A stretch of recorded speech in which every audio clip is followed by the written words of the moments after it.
Afternoon, everybody.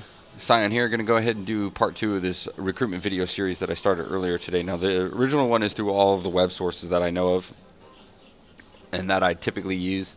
Now I'm going to show you what I do in-game. Now, in-game, I typically click on the stopwatch to bring that up, get it shown and displayed so that way it's good to go. And then when I come over here, then I go to 2, and then I created a macro. Put the macro up. You can either do it in trade or you can do it in /1. I recommend alternating between the two of them. As soon as you activate it, boom, you can do that.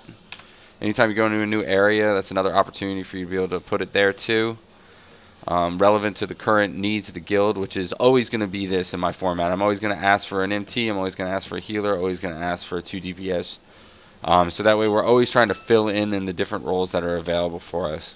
Then I wait naturally until this goes down. Now I'm going to show you the SGI add-on. This is Super Guild Invite 7.4.1. This is its options. So if you wanted to use this, for example, in-game, you do the same thing. Make sure your invite mode. It has 3 different invite modes. No one likes the invite only, okay? And no one likes the invite with whisper. Just do the whisper and go from there. Come down here to your customized whisper. Click on it. Put in the exact same thing that you have here in trade. Make sure it's saved to whisper 1. You can do alternating whispers if you want to be, creative. Save it. Click on this here, and then set your limits. Now, typically during the day, it's 90 through 100 because people that are playing their alts are going to be doing something like that. You can go lower just by scrolling down, or you can go higher if you want to, scrolling up. Later in the afternoons, I typically push it up a little bit higher into the 100s. But the idea of this post, more than anything, these whispers, is to convey that, hey, we're looking. So somebody on an alt, for example, will end up getting the whisper because they're guildless or something of that nature. Who knows? There's a dozen reasons why they could want to join us.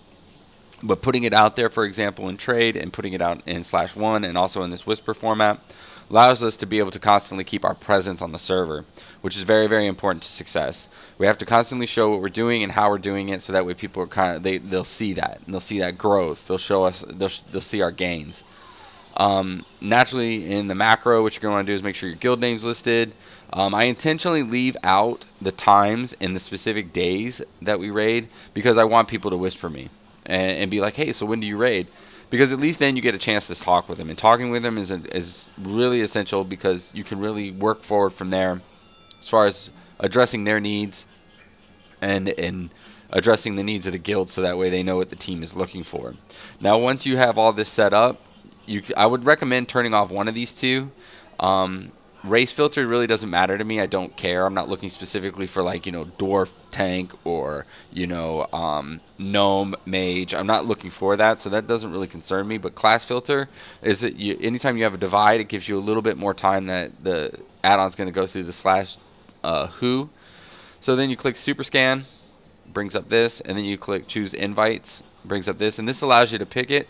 Now typically, I look for certain names, see here one pops up, boom, you hit it, and then the whisper gets sent to them.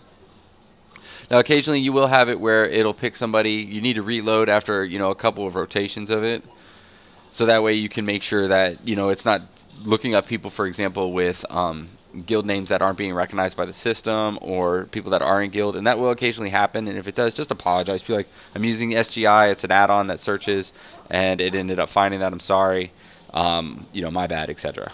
And they're usually very forgiving. I've only had really one issue where somebody blew up on me because of it.